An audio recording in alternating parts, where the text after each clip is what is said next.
Hi, I'm Reverend Rodrigo Solano, minister at the Unitarian Universalist Church of Olinda.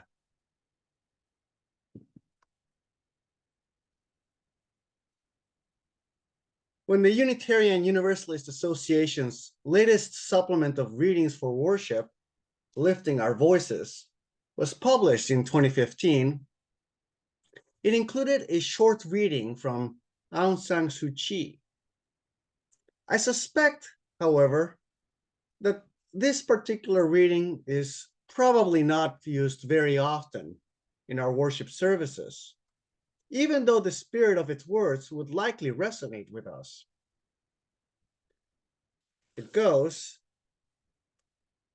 "It is not enough simply to call for freedom, democracy, and human rights.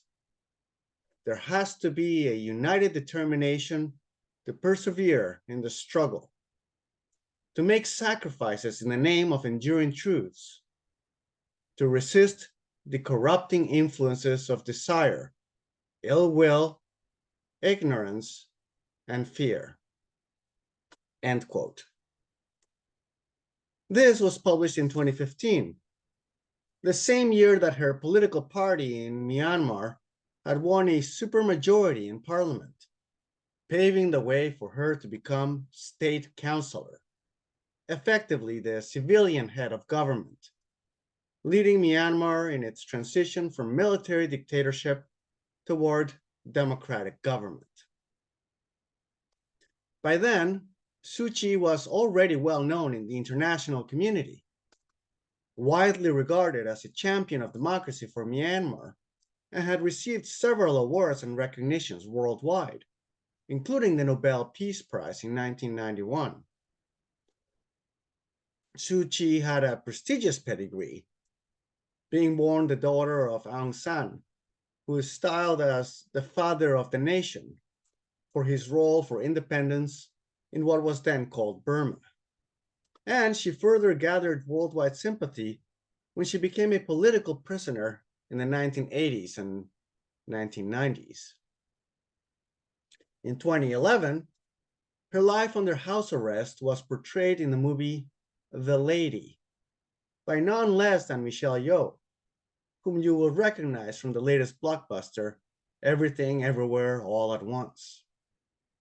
I remember watching the film The Lady with my grandmother in the theater and felt quite inspired by her struggle on behalf of her country. It is little wonder, then, that her words of encouragement toward the cause of democratic government were chosen by the editors of Lifting Our Voices in 2015. And then things shifted. While she was in office, the world came to know about the plight of the Rohingya people, a Muslim minority group in Myanmar who have been consistently reported to be persecuted and brutalized by Myanmar's military. Often being denied full citizenship, living in poverty, and facing constant danger, many Rohingya fled to Bangladesh or sought refuge in other countries. Now, Aung San Suu Kyi has not been identified as the initiator of the Rohingya persecutions, but she has faced intense international criticism for her inaction in what has often been recognized as a genocide, as well as for her refusal to acknowledge the involvement of Myanmar's military in extensive massacres, even defending it before the International Court of Justice. Suu Kyi has also faced several other criticisms, including her treatment of journalists while she was in office. It was not long after her words were published in Lifting Our Voices that Suu Kyi fell out of favor in progressive circles and the larger international community. Several leaders in civil society across the world called for her Nobel Peace Prize to be revoked, though there is no mechanism to do that. She has, however, been stripped of many of her accolades by civil institutions and governments that had previously supported her, including her honorary Canadian citizenship. Because of this, I suspect that most worship leaders who know the background to this story would likely hesitate to use her words in ministry, despite their inspiring appeal for human rights. This is not because the words aren't important or worthwhile, but by honoring her in the context of human rights, it might bring into question the value of those very words and perhaps the reader's understanding of them. It bears mentioning that her role as state counselor had limited power, and that Myanmar's military still had significant sway in the running of the government.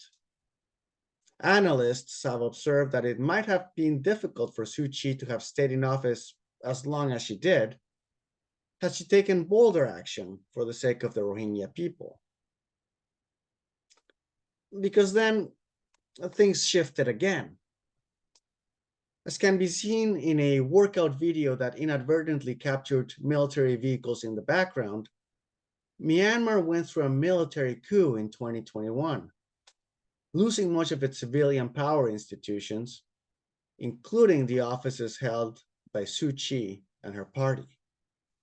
She was once again arrested for charges that seem to be politically motivated and has effectively become a political prisoner once again. As conflicted as the international community might have been about her, many advocated for her release and reinstatement, given that she represented a greater figure for democratic government than what has, once again, become a reality of military rule in Myanmar. My knowledge and understanding of Myanmar's politics, history, its people, and its dynamics is quite limited, and I hesitate to make a pronouncement on her character. I have never been a political prisoner, nor held an office of comparable power. I don't believe that I've ever done anything that would warrant a Nobel Prize, nor anything that would warrant calls for its revocation. I might imagine what I think I should have done had I been in her position, but I don't actually know how I would have, in fact, acted if faced with her reality. Though I am more certain about some other things. I know that what I've heard about the Rohingya people's recent story brings me great discomfort, and that persecution of a vulnerable minority group is not something that I want to see in the world I live in. And I recognize that I have the luxury of not being in the position of a Rohingya person, without a true appreciation for the hardships that many of them have gone through, including direct danger to life by the government. I also know that I've done things in my lifetime that have hurt people and that I greatly regret. I don't think these make me a bad person, but they do offer some guidance on who I want to be now and how I might become a better person than I was or currently am. Among those things is recognizing the different layers that people have. And in the case of Suu Kyi, I feel that if I ever feature her words of democratic and human rights advocacy, I also need to acknowledge parts of the story in which her public record is more complicated. There are complicated people in the world, and we are each complicated people.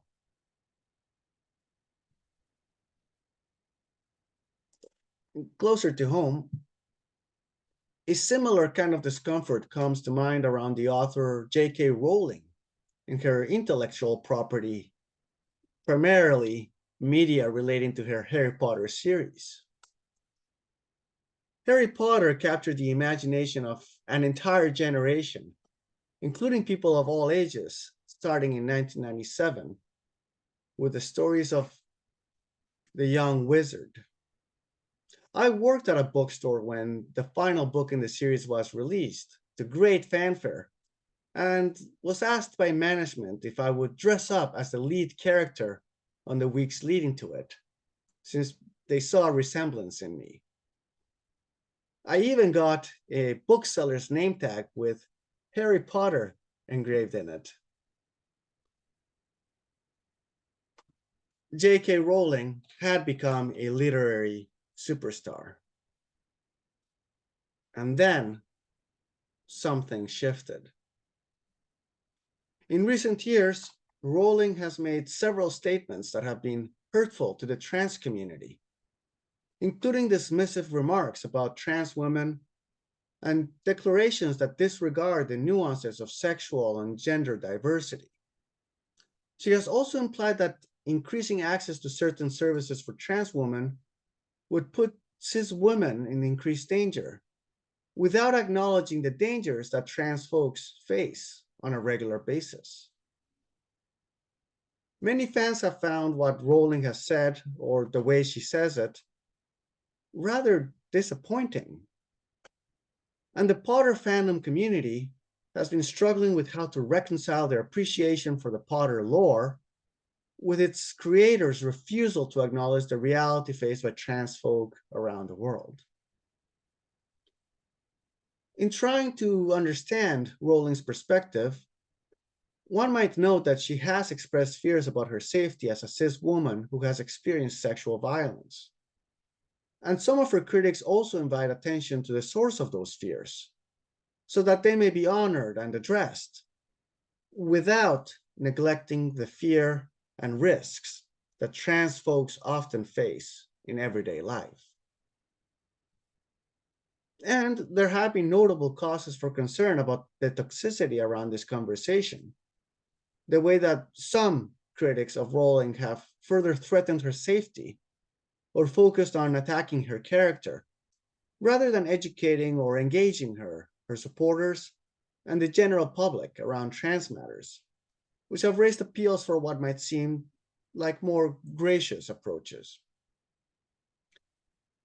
I don't know Rowling's experience or how I would act if I were in her position, given what has shaped her worldview. But I do know that trans folks often find themselves among the marginalized people in our world who need our support and solidarity. I also know that, not being trans myself, I don't face the same challenges and struggles that they do. And I usually have the opportunity to be more gracious with people who do not yet have some appreciation for what trans life can be like. Trans folks often don't have the same luxury and may often need to prioritize their own well-being and self-preservation over graciousness or politeness. Those latter approaches may be the kind of work for people like me to do. My friends, I'm not here today to prescribe how you should feel about these figures or your relationship with the stories of any other complicated people.